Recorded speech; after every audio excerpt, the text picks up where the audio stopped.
ఒక్కసారి కొమ్మూరి గోల్డ్ కి కాల్ చేయండి. తాకట్లో ఉన్న మీ బంగారాన్ని విడిపించి మార్కెట్ ప్రైస్ కి వాళ్ళు కొనుక్కుని మిగతా డబ్బులు మీకు ఇచ్చేస్తారు. నమస్తే. తెలుగుదేశం పార్టీ జాతీయ నాయకులు, ఆ పార్టీ ఫైర్ బ్రాండ్ ఆర్యు రెడ్డి గారు, రిషేందర్ రెడ్డి గారు ప్రస్తుతం మనతో ఉన్నారు. సార్తో మాట్లాడదాం.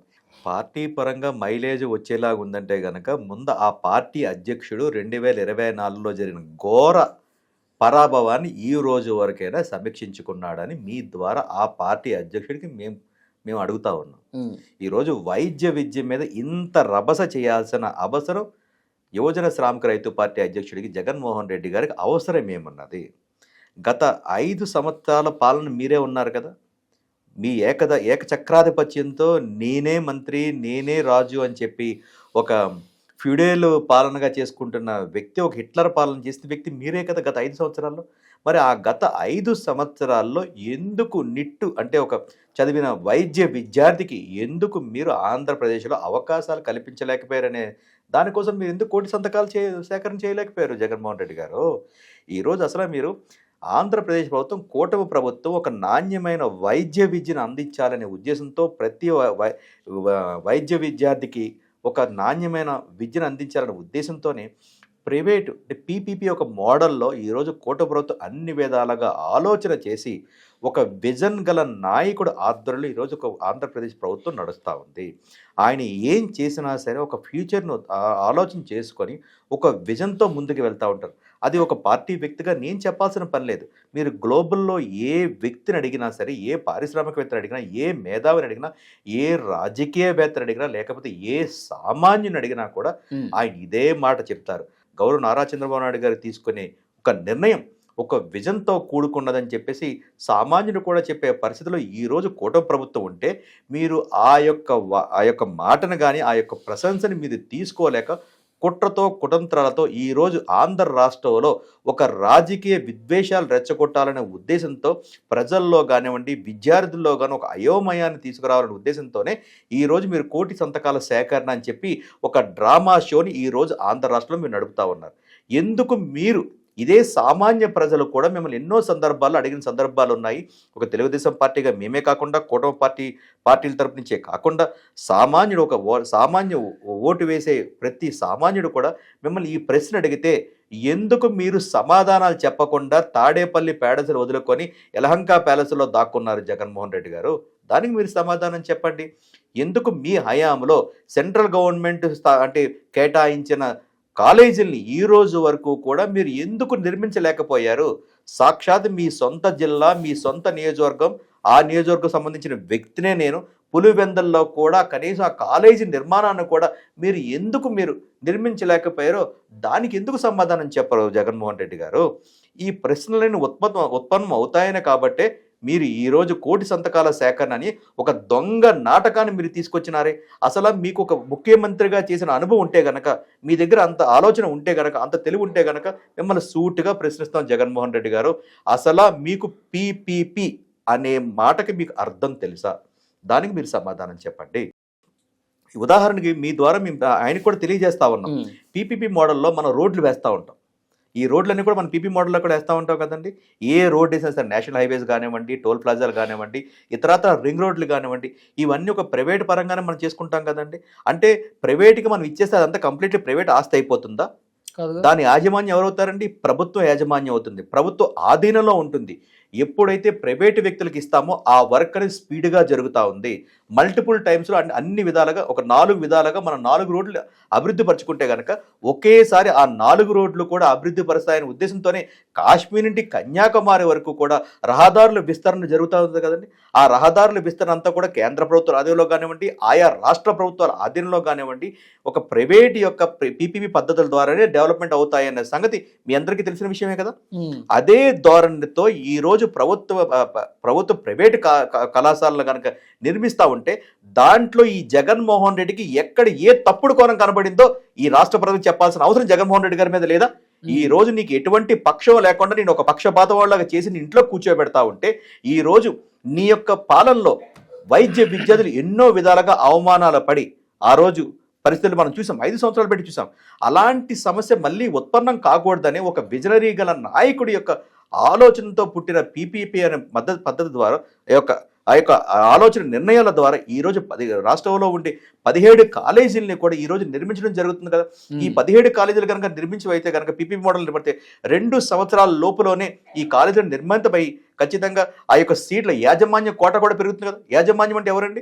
ప్రభుత్వమే కదా. ఆ యాజమాన్యం ద్వారా కోట పెరుగుతుంది, నాణ్యమైన విద్యను కూడా చేయవచ్చు కదండి. దీన్ని కేంద్ర ప్రభుత్వం కూడా ఒప్పుకుంది కదా. ఇదే పీపీపీ మోడల్లో ఈరోజు ఢిల్లీ ప్రభుత్వం కూడా, అక్కడ కూడా బీజేపీ సర్కారే కదా ఉందండి, ఢిల్లీ ప్రభుత్వం కూడా ఇదే నిర్ణయాన్ని అమలుపరచడం జరిగింది కదా. అంటే ఒక విజన్ గల నాయకుడు తీసుకున్న నిర్ణయాన్ని పక్క రాష్ట్రాల్లో కూడా ఇతరత్ర రాష్ట్రాల్లో కూడా దాన్ని అవలంబిస్తున్నారంటే ఆ యొక్క పీపీపీ మోడల్ ఎంత గొప్ప ఇదైందనే సంగతి మీరు అందరూ అర్థం చేసుకోవాలి. అతనికి తెలియని పరిజ్ఞానంతో అతనికి నాలెడ్జ్ అనేది లేదు. ఒక విద్య మీద నాలెడ్జ్ ఉంటే గనక విద్యార్థులు గత 5 సంవత్సరాల్లో ఏం చేశారో ఆ యొక్క పార్టీ అధ్యక్షుడిగా కానివ్వండి, గత చేసిన ముఖ్యమంత్రిగా ఎందుకు ఈ రాష్ట్ర ప్రజలకు చెప్పట్లేదో జగన్మోహన్ రెడ్డి అడగండి ఈ ప్రశ్నని. అట్లాగే ఈ రోజు పీపీపీ యొక్క ఏదైతే వైద్య విద్య ఉందో ఆ పీపీపీ మోడల్లో standing committee, parliament standing committee కూడా దాన్ని సమర్థించి మొత్తం భారతదేశంలో ప్రతి ఒక్క రాష్ట్రం కూడా వైద్య విద్య, నాణ్యమైన వైద్య విద్య అందాలంటే ఈ యొక్క పీపీపీ మోడల్ని మనం ప్రతి రాష్ట్రం అవలంబించాలి. కేంద్ర ప్రభుత్వం కూడా దీనికి ఆమోదించి చెప్పి స్టాండింగ్ కమిటీ కూడా రిపోర్ట్ ఇవ్వడం జరిగింది. దానికి అఫీషియల్ గానే ఉంది కదా. అంటే రాష్ట్ర ప్రభుత్వం కేంద్ర ప్రభుత్వం ఒప్పుకున్నట్టే కదా. రాష్ట్ర ప్రభుత్వం తీసుకున్న నిర్ణయం కానివ్వండి, పీపీ మోడల్ మంచిదని చెప్పి కేంద్ర ప్రభుత్వం ఒప్పుకున్నట్టే కదా. దానికి తగ్గట్టుగానే ఈరోజు ఢిల్లీ ప్రభుత్వం కూడా, సర్కార్ కూడా ఆ పీపీ మోడల్ చేస్తూ ఉంది కదా.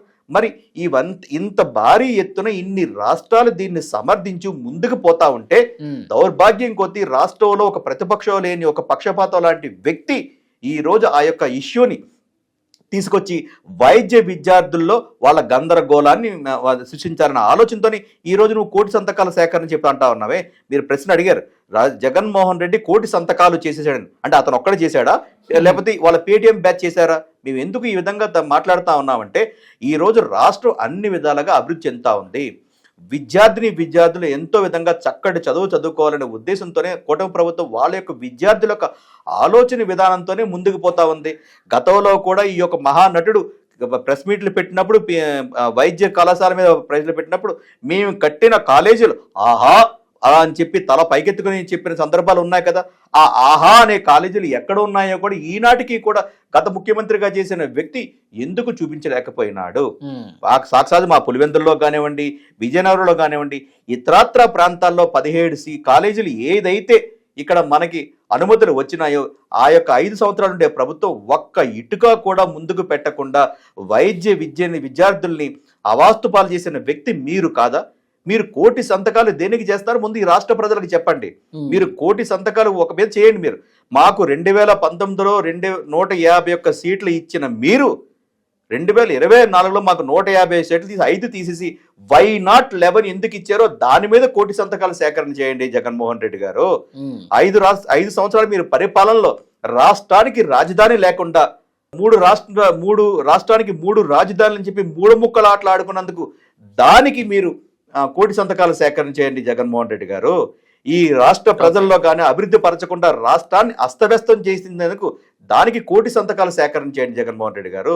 యువతకి ఉద్యోగ ఉపాధి అవకాశాలు కల్పించకుండా యువతని పెడద్రోవ పెట్టి మీ యొక్క డబ్బుల దాహంతో, ధన దాహంతో, అధికార దాహంతో మీరు విచ్చలవిడిగా ఎన్ని మాదక ద్రవ్యాలు చేశారు, గంజాయిని విచ్చలవిడిగా సాగు చేసిన దానికి మీరు 1 కోటి సంతకాలు సేకరణ చేయండి జగన్మోహన్ రెడ్డి గారు. రాష్ట్ర రాజధాని కోసం మాకు రాజధాని కట్టని చెప్తుంటే ఆనాటి రైతమ్మ కుటుంబాల్ని అబాసుపాలు చేసి ఆ ప్రాణాలు కూడా పోగొట్టుకొని 272 మంది అమరులైనందుకు రాష్ట్ర రాజధాని కోసం ఉద్యమంలో వాళ్ళ ప్రాణ త్యాగాలు చేసిన వ్యక్తులు ఏమైనారో మీరు పట్టించుకోండి. దానికోసం మీరు 1 కోటి సంతకాలు సేకరణ చేయండి జగన్మోహన్ రెడ్డి గారు. ఇలా చెప్పుకుంటూ పోతే పోలవరాన్ని దేనికి మేము కంప్లీట్ చేయం, దానికి 1 కోటి సంతకాలు సేకరణ చేయండి జగన్మోహన్ రెడ్డి గారు.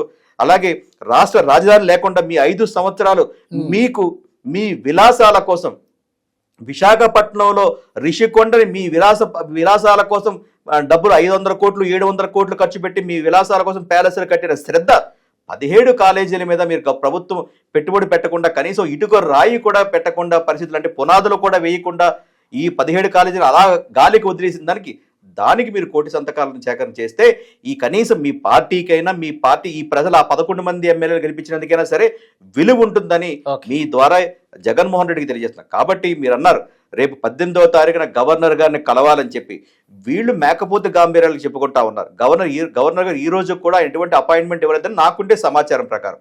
ఏది ఏమైనా సరే మీరు గవర్నర్ని ఏ విధంగా కలుస్తారో ప్రజలకు సమాధానం చెప్పండి. ఆ ప్రజలే న్యాయ నిర్ణేతలు. మేము దేనికి కూడా మేము ప్రజలకు జవాబుదారితనం, మేము ఏం చేస్తున్నాం, ఎలా ముందుకు పోతున్నాం, ఈ కాలేజీలు ఎలా వెళ్తాయి అనేది రేపొద్దున మీరే ఒక శాసనసభ్యుడిగా, మాకు ఇంకా రెండు సంవత్సరాలు మీకు టైం ఉంది. 2 సంవత్సరాల వ్యవధి లోపలని ఈ 17 కాలేజీలు నిర్మించి ప్రతి వైద్య విద్యార్థికి ఉన్నతమైన చదువులు చూపించి, అంటే ఆ వ్యత్యాసాన్ని అంటే ఈ యొక్క పీపీపీ మోడల్లో కూడా ఎంత ఎలా ఉంటుందంటే వైద్య విద్య అనేది ఈరోజు కాస్ట్లీ అయిపోయినది. సో ఈ విధంగా పెట్టుకుంటే గనక మన యొక్క ఆ యొక్క ఖర్చు కూడా తగ్గే అవకాశం చాలా ఉందని చెప్పి ఈరోజు పార్లమెంట్ స్టాండింగ్ కమిటీ రిపోర్ట్ ఇవ్వడం జరిగింది. ఈరోజు నేను చెప్పడం కాదు, సాక్షాత్ పార్లమెంట్ స్టాండింగ్ కమిటీ రిపోర్ట్ ఇవ్వడం జరిగింది. కాబట్టి అలాంటి ఉన్నతమైన విద్య, అతి తక్కువ ఖర్చులో అయ్యే విద్య, వైద్య విద్య ఈ రోజు ఆంధ్ర రాష్ట్రంలో జరగబోతుంది. విత్ ఇన్ 2 సంవత్సరాల లోపే ఈ కార్యక్రమాన్ని పూర్తి చేసి తిరిగి మళ్ళీ మీరే ఒక శాసనసభ్యుడిగా ఆహా కూటమి ప్రభుత్వం ఎంత బాగా చేసిందని చెప్పి మీ ద్వారా చెప్పించే ప్రయత్నం కూటమి ప్రభుత్వం చేస్తుంది. దానికి ప్రజల సహకారం మాకు మీ ద్వారా తెలియజేస్తా ఉంటాం. Thank you sir. Thank you so much.